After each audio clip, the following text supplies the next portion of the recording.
Hi friends, ഞാൻ പിന്നെയും വന്നു. എൻ്റെ സ്വാദ് എന്ന എൻ്റെ ചാനലിലേക്ക് എല്ലാ യൂട്യൂബ് ഫ്രണ്ട്സുമാർക്കും സ്വാഗതം. ഇന്ന് ഞാൻ നിങ്ങളെ പരിചയപ്പെടുത്താൻ പോകുന്ന ഒരു ഐറ്റം എന്താണെന്ന് വെച്ചാൽ തേക്കുവ. അതിന് തേക്കുവാന്നും പ്രൊണൗൺസ് ചെയ്യാം. അതൊരു നോർത്തേൺ ഈസ്റ്റിൽ മാത്രം കണ്ടുവരുന്ന, നമ്മുടെ കേരളത്തിൽ ഞാനിതുവരെ കണ്ടിട്ടില്ല. ഒരു സ്നാക്സ് ടൈപ്പുള്ളതാണ്. പക്ഷെ അത് ശരിക്കും പറഞ്ഞാൽ ഇതിൻ്റെ യാഥാർത്ഥ്യം എന്താണെന്ന് വെച്ചാൽ അതൊരു പ്രസാദമായിട്ടാണ് ഇവിടെ ഉപയോഗിക്കുന്നത്. അവർ സൂര്യഭഗവാനെ പൂജിക്കുന്ന ഒരു ദിവസമുണ്ട് അവർക്ക്. കൊല്ലത്തിലൊരു വർഷത്തിൽ 2 ദിവസമാണ്. ഭയങ്കര വ്രതത്തിലായിരിക്കും സ്ത്രീകളാണ് പൂജ ചെയ്യുന്നത്. 2 ദിവസം മഹാവ്രതം ചെയ്ത് ആ പൂജയിൽ ഇവരുണ്ടാക്കുന്ന ഒരു ബിസ്ക്കറ്റ് ടൈപ്പാണ്, നമുക്ക് കണ്ടാൽ തോന്നുക. പക്ഷേ അത് സൂര്യഭഗവാന് വേണ്ടി പൂജിക്കാൻ അവർ വെക്കാറുണ്ട്. അത് എല്ലാവർക്കും കഴിക്കാൻ ഇഷ്ടമാണ്. അപ്പോൾ നമ്മളെല്ലാം കുട്ടികൾക്ക് വേണ്ടി വൈകുന്നേരത്തെ സ്നാക്സ് ആയിട്ട് അത് ഉപയോഗിക്കാൻ വേണ്ടിയിട്ടും അത് നമ്മൾ ഉണ്ടാക്കാറുണ്ട് വീട്ടിൽ. അതുകൊണ്ട് അങ്ങനത്തെ പ്രശ്നങ്ങളൊന്നുമില്ല. ആ ഒരു ഐറ്റംസിനാണ് ഞാൻ നിങ്ങളെ ഇന്ന് പരിചയപ്പെടുത്താൻ പോകുന്നത്. പേര് തേക്കുവ. അപ്പോൾ ഇനി തേക്കുവ ഉണ്ടാക്കാൻ വേണ്ടിയിട്ട് എന്തെല്ലാം സാധനങ്ങളാണ് വേണ്ടതെന്നാണ് ഞാൻ പരിചയപ്പെടുത്താൻ പോകുന്നത്. ആദ്യം ഞാൻ എടുത്തിരിക്കുന്നത് 2 കപ്പ്. ഞാൻ ഉപയോഗിച്ച കപ്പ് ഇതാണ്, ഈ സൈസിലാണ്. 2 കപ്പ് ഗോതമ്പ് പൊടി, 1 കപ്പ് റവ, വറക്കൊന്നും ചെയ്യാത്ത റവയാണ്, സാധാരണ റവ വേണം. 1 ടീസ്പൂൺ പെരിഞ്ജീരകം, 5 സ്പൂൺ നെയ്യ്, കുറച്ച് തേങ്ങാക്കൊത്ത്, 1 ടീസ്പൂൺ ഏലക്കാപ്പൊടി, 4 ടീസ്പൂൺ പഞ്ചസാര. ഇതെന്താന്ന് വെച്ചാൽ ഇത് വെള്ളത്തിൻ്റെ വെള്ളമാണ്, അതായത് ശർക്കര പാനി. ഇത് പക്ഷേ അടുപ്പത്ത് വെച്ച് കുറുക്കാനോ ഒന്നും പാടില്ല. ഈ കപ്പിനനുസരിച്ച് ഈ കപ്പിൽ 1 കപ്പ് ശർക്കര എടുത്ത് 1 കപ്പ് ചൂടുവെള്ളത്തിൽ ഒഴിച്ചു വെക്കുക. 1 കപ്പ് ചൂടുവെള്ളം ആ ശർക്കരയിൽ ഒഴിച്ചു വെക്കുക. എന്നിട്ട് മൂടി വെച്ചാൽ മതി. അത് താനെ അലിഞ്ഞലിഞ്ഞ് ഇങ്ങനെയാവും. അല്ലാണ്ട് പതപ്പിക്കാനൊന്നും പാടില്ല. നമുക്ക് ഇത് കുഴച്ചെടുക്കാൻ വേണ്ടിയിട്ടുള്ള ശർക്കര പാനിയാണ് അത്. ഇനി ഉണ്ടാക്കുന്ന വിധം എങ്ങനെയാണ് ഇത് തയ്യാറാക്കി എടുക്കുന്നതെന്ന് നോക്കാം. 2 കപ്പ് ഗോതമ്പ് പൊടി ഒരു പാത്രത്തിലാക്കി, ഒരു പിഞ്ച് ഉപ്പ്, ഒരു നുള്ളുപ്പ്, പിന്നെ എടുത്തു വെച്ച റവ, അതെല്ലാം അതിൽ എഴുതുന്നതായിരിക്കും അളവെല്ലാം. റവ, പിന്നെ 1 ടീസ്പൂൺ പെരിഞ്ജീരകം, 1 ടീസ്പൂൺ ഏലക്കായ്പ്പൊടി, തേങ്ങാക്കൊത്ത്. ഇത് ശരിക്ക് ബോടയുടെയാണ് വേണ്ടത്, കൊപ്ര. പക്ഷെ എനിക്കിവിടെ ഇല്ലായിരുന്നു, അതുകൊണ്ട് ഞാൻ സാധാരണ തേങ്ങാക്കൊത്ത് എടുത്തു. പിന്നെ ഒരു 4-5 ടീസ്പൂൺ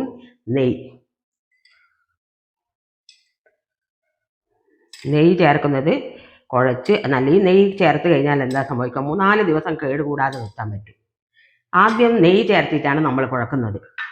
ആ കുഴക്കലിലാണ് ഇതിൻ്റെ ശരിയായ മിക്സ് വരുന്നത്. ഇത് കുഴച്ച് നമുക്ക് തോന്നണം ബ്രെഡ് ക്രംസ് ഇല്ലേ, അതുമാതിരി ആവണം. അതിന് ശേഷം മാത്രമേ നമ്മൾ ശർക്കര പാനി എടുത്ത് ഇത് കുഴക്കാൻ പാടുള്ളൂ. അധികം കട്ടി പാടില്ല, അധികം സോഫ്റ്റും ആയി പോകാൻ പാടില്ല. അങ്ങനെ ആയാൽ പെട്ടെന്ന് ഇത് ചീത്തയാവും. ഇതിങ്ങനെ ആക്കി ഇങ്ങനെ നല്ല. പിന്നെ എടുത്തു വെച്ച പഞ്ചസാര, ഒരു 3-4 സ്പൂൺ പഞ്ചസാര. ഇതിങ്ങനെ നന്നായിട്ട് മിക്സ് ചെയ്യാം. നന്നായിട്ട് ബ്രെഡ് ക്രംസിൻ്റെ ഒരു കോലം വരണം. കാണുമ്പോൾ നമുക്ക് തോന്നണം നമ്മൾ ബ്രെഡ് പൊടിച്ച് ബ്രെഡ് ക്രംസ് ഉണ്ടാക്കി വെക്കില്ലേ, അതിൻ്റെ ഒരു രൂപത്തിലായി മാറണം. നന്നായിട്ട് അധികം പ്രഷറൊന്നും കൊടുക്കണ്ട, എന്നാലും നന്നായിട്ട് തന്നെ കുഴച്ചെടുക്കുക. ഇടയ്ക്കൊന്ന് നോക്കാം. ഇത് ഒന്ന് അമർത്തുമ്പം മുട്ടിയിലിങ്ങനെ വരണം. ഇത് വന്നില്ല, അതുകൊണ്ട് നമുക്ക് കുറച്ചുകൂടി 2 സ്പൂൺ കൂടി നെയ്യ് ചേർക്കാം.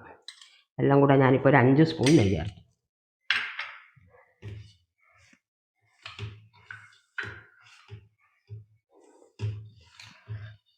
നല്ല സോഫ്റ്റായി കുഴച്ചെടുക്കാം.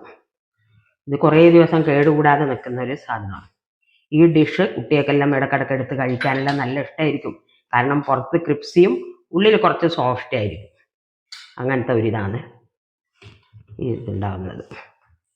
എല്ലാവരും ട്രൈ ചെയ്ത് നോക്കണം. ഞാനിങ്ങനെ വെറുതെ ഉണ്ടാക്കിയാൽ പോരാ. ഇന്നലത്തെ ചട്നി എല്ലാവരും ട്രൈ ചെയ്തിട്ടുണ്ടാവുമല്ലോ. എല്ലാവർക്കും ഇഷ്ടപ്പെട്ടോ? കുറേ കമൻസ് ഞാൻ കണ്ടു.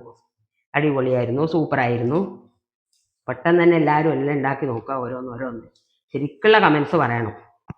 ഇങ്ങനെ ആയിക്കഴിഞ്ഞാൽ ഇതിൻ്റെ പാകം ആയിക്കഴിഞ്ഞു. കുട്ടിമേൽ അധികം കട്ടിയൊന്നും കൂടാണ്ട് ഇങ്ങനെ അമർത്തമാവുന്നുണ്ടെങ്കിൽ അതായിക്കഴിഞ്ഞു. ഇനി ശരിക്കുള്ള കുഴക്കൽ തുടങ്ങാൻ പോവാണ്. ശർക്കരപ്പാനി വേണ്ടത് മാത്രം എടുത്താൽ മതി. അധികം സോഫ്റ്റ് ആവാൻ പാടില്ല, അധികം കട്ടിയാവാൻ പാടില്ല. ഇത് 1 ഗ്ലാസ് വെള്ളത്തിൽ, ചൂടുവെള്ളത്തിൽ 1 ഗ്ലാസ് അല്ല, കപ്പ് ഞാൻ കാണിച്ചല്ലോ, ആ കപ്പിനനുസരിച്ച് ഇട്ട് വെച്ചതായിരുന്നു.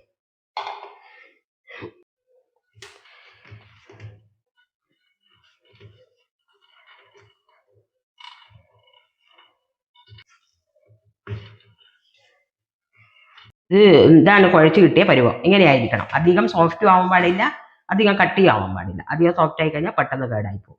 ഒരു ഉരുള കയ്യിലെടുക്കുക. ഇങ്ങനെ നന്നായിട്ട് കുറച്ച് നെയ്യ് പുരട്ടിയിട്ട് നന്നായിട്ട് ഇങ്ങനെ ആക്കിയിട്ട്, ഇത് റൗണ്ടിലല്ല വേണ്ടത്, ഒരു ഓവൽ ഷേപ്പ്, അതായത് ഇലയുടെ ഷേപ്പ്. ഇങ്ങനെ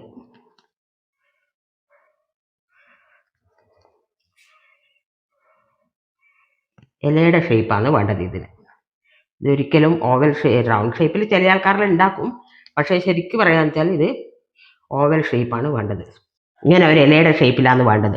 പിന്നെ ഒരു കാര്യം ശ്രദ്ധിക്കേണ്ടത്, ഭയങ്കര വണ്ണുപോകാൻ പാടില്ല, തീരെ മെലിഞ്ഞിട്ടും പോകാൻ പാടില്ല.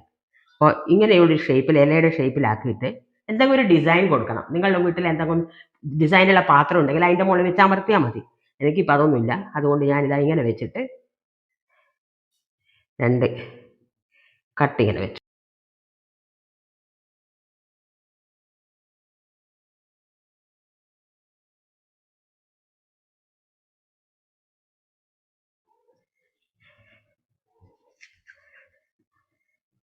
റൗണ്ട് ഷേപ്പ് പാടില്ല, ഇലയുടെ ഷേപ്പാണ് വേണ്ടത്. എപ്പോൾ അത് ആലോചിച്ചാൽ മതി.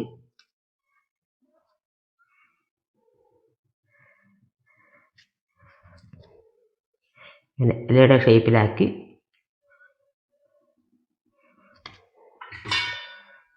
നടുവിലൊരു വര, സൈഡിലൊന്ന്.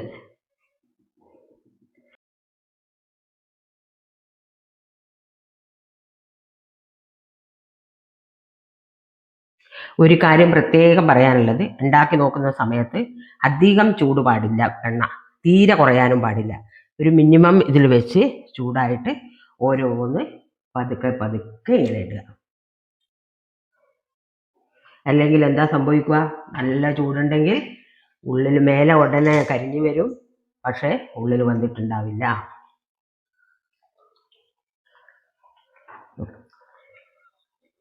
നന്നായിട്ട് ആവട്ടെ. നന്നായി അതിന് ശേഷം 2 സൈഡും മറച്ചിട്ട് മെല്ലെ മെല്ലെ മെല്ലെ വറുത്തെടുക്കണം.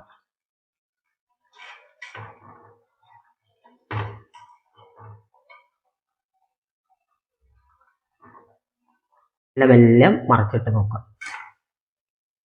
അത്ര ധൃതിയൊന്നും വെക്കണ്ട, ഇത് മെല്ലെ മെല്ലെ ഉണ്ടാവണം. കാരണം ചിലപ്പോൾ ഉള്ളു വേവില്ല, അതുകൊണ്ട് മെല്ലെ ബ്രൗൺ കളർ ആവുന്നവരെ വറുത്ത് വരണം. ഒരു സൈഡിൽ ഏകദേശം ബ്രൗൺ കളറായി, ഇനി മറ്റേ സൈഡും അതേപോലെ ആയി വരണം. ചിലവർക്ക് നന്നാവും, ചിലവർക്ക് നന്നാവില്ല. അത് വിചാരിച്ചാൽ മതി ഉണ്ടാക്കുന്നു. നല്ല സിമ്മിൽ മറ്റേ ഭാഗവും വെന്ത് വരട്ടെ.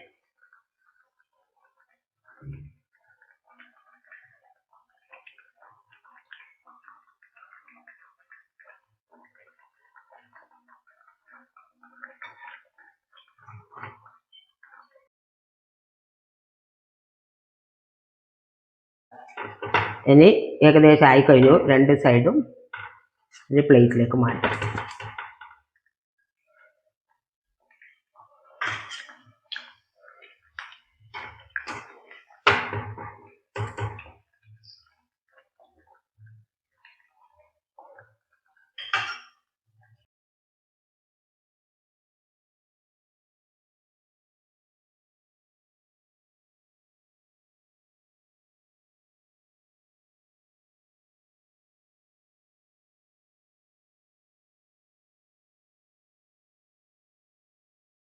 ഇതേമാതിരി അടുത്തതും ഇടാം.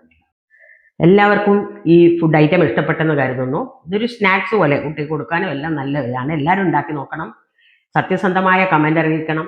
മാത്രമല്ല ബെൽ ബട്ടൺ അടിക്കണം, അല്ലെങ്കിൽ നിങ്ങൾക്ക് കൃത്യമായി നോട്ടിഫിക്കേഷൻ ലഭിക്കില്ല.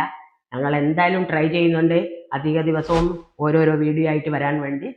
Okay, by.